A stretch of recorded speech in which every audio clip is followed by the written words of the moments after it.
Where is your attention now then? Where do you think we're going? Well, ultimately, I think this is why I'm so focused on markets, because something that has been bothering me for years, I've been unable to successfully affect this transition in the world, but that's why I come on your show. That's why I try to talk about this as much as possible.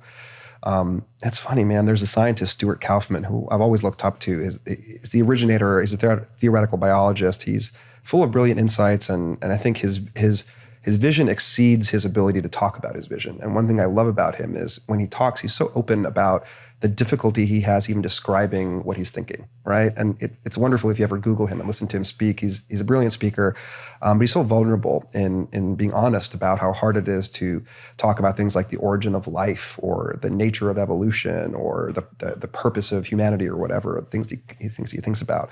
I do feel similarly that for years, Ryan and Alan and I and many other people are talking and thinking and writing about Bitcoin as layers of markets, yet I can't just give you the business plan for how Twitter operates in the future. I can't just show you what an election in 2055 looks like or whatever else it is. Truthfully, I don't know. It's kind of like city planning. Planned cities don't feel as fun to live in, as vibrant, as alive as cities that grow. And so I think on some level, I just need to let Bitcoin grow. But I do care about affecting that growth in some ways. Like with my own business and focusing on layer zero and security and financial services, that's what I do in my day job, I would say. But to understand where the industry is going, I think a lot about these layers of markets. And I think, in fact, a lot about Ethereum and how tragic I think it is in some ways that there's this divide has happened, where there's all these incredibly brilliant people who are working on altcoins and Ethereum and smart contracts and putting X or Y or Z onto the blockchain. And their intentions, I think, okay, yeah, some of them are scammers, it's fine. Some of them are ignorant, that's fine. But I think a lot of them are they care a lot about things that I care about. They've just chosen a really bad solution. They haven't seen that it's unsustainable in some meaningful ways. They still believe that putting everything on the blockchain is sometimes a good idea. That's starting to change. I know that that's starting to change in Ethereum. The problem is, the more it changes, the more the conclusion they must draw is the conclusion I've drawn, which is at the end of the day, if decentralized systems are markets, then economic incentives are how we govern them. The quality of the money is deeply important to the strength of those incentives. And you can sort of see this in the narrative of Ethereum going from world computer to DeFi to ultrasound money. They're realizing, wait a minute, I think we did this backwards. We need to start with very strong money and then build up layers of functionality that aren't just more complex smart contracts in the blockchain, but are actually coupled markets. I mean, that's the actual real economy, right? They can't reverse the course of history for Ethereum. Probably not. Probably not. At this point, there's too much momentum. There's too much VC money. There's too many egos and hard conversations to go in that direction. Yet, I think there are learnings there. I think when you build a really complex, decentralized marketplace for credit or for prediction markets or whatever else, okay, yeah, the underlying implementation is pretty unsustainable. But there are some important learnings that are probably happening at some higher layer there. The vision I hold is that Bitcoin kind of from underneath eats those markets, to an extent. Maybe it's happening with NFTs on Bitcoin, nothing I particularly care about, but I sort of see it happening. The world I'd like to see is eventually a lot of these projects, their leaders, their learnings kind of transition over to being on Bitcoin because they understand and accept that, okay, look, if I really want this to succeed, if I really want to solve this problem, I need to do it with the strongest possible economic incentives I can bring to bear, which means I have to do it with the best money, which means I need to learn how to express these things in Bitcoin land. And that unfortunately means you don't get to just write a bunch of smart contracts, deploy it to the chain, throw up a web front end and go raise money and say hey, I solved this problem. That is what we've been doing for 10 years in Ethereum land, and it appears to work superficially, but it's not a real solution. It's not going to work. It's going to fail. Those things don't belong in the blockchain, et cetera. But I think over time, as Bitcoin develops these stronger markets, right? Bitcoin's still solving the problem of how do we pay each other for things, right? It's already such a hard problem. It's going to be another 10 to 20 years before we move from that problem. Okay, now there are, a billion people using the Lightning Network, and it's really easy to pay people for things. And it turns out, in creating this market, we've actually now built, in some sense, an onion routed network amongst a billion people in the world. Okay, let's start exchanging data through this network. Let's start motivating data marketplaces and computational marketplaces. Okay, now we're starting to get to the capability that maybe there's a thing like a dApp. I can build a distributed or decentralized application that really runs on Bitcoin in some sense. It doesn't run on the Bitcoin blockchain. It's not like code that lives in some block somewhere.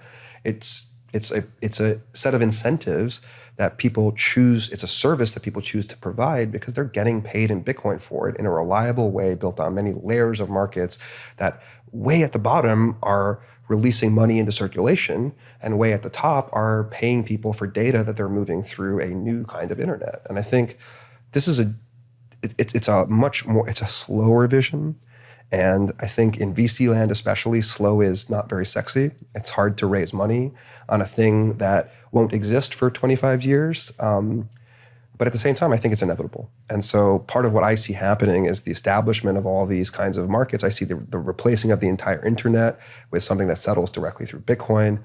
I see meaningful disruption of so many human networks to be not centralized companies, again, providing them and screwing over their constituents and their customers, but deeply competitive networks and markets that allow us to scale these systems in more efficient, like fairer ways. That's a fucking beautiful vision, man. So a lot to think about there, because it comes back to that. It's like when somebody says, what is Bitcoin? It's like, well, you can explain Bitcoin in current state, but that's kind of like end state. And it's like, which one are you trying to explain? But Bitcoin has to go through this slow process to get to end state. And so it's like, oh, it's not good as money. It's too volatile. Well, it's like, well, it has to be volatile for us to grow. You know? So I think that's super interesting. If the internet meaningfully changes to be something that settles through Bitcoin, if the direct payment for packets and computations and sourcing data turns out to be like the next version of how human telecom and communication works, and if that idea becomes widely understood, I think that cracks open the door to a lot of new changes. Like that's an idea that I've had now and been sitting with for many years. And it's caused me to then, because I believe it's inevitable, that's caused me to be like, well, then how does that affect computer security? How does that affect intellectual property? How does that affect AI? How does that affect political representation? Like I'm ready to have those conversations because I believe this intermediate thing is happening. I think it's hard for me to, again, totally describe what that market looks like and convince everybody in the world that AT&T will no longer be a company in 20 years, that there'll be something else that is better and works better than AT&T at providing connectivity, but it's actually settling through Bitcoin. It is more of a protocol or a market than it is a company at all. Once you can believe that, then I think the door is open for most people to start thinking about these consequences. And to me, that's super fascinating because I love some of these consequences. So almost like Bitcoin will lead to the decentralization of the internet. And therefore that will reduce, so that's going to reduce down the issue of centralized power, which will mean that you'll be able to remove, say, political influence from large social media networks if they become decentralized as well. And so it's like everything we've learned and built from Bitcoin can bleed into the rest of technology and the internet. I would say into the rest of every other human network that exists.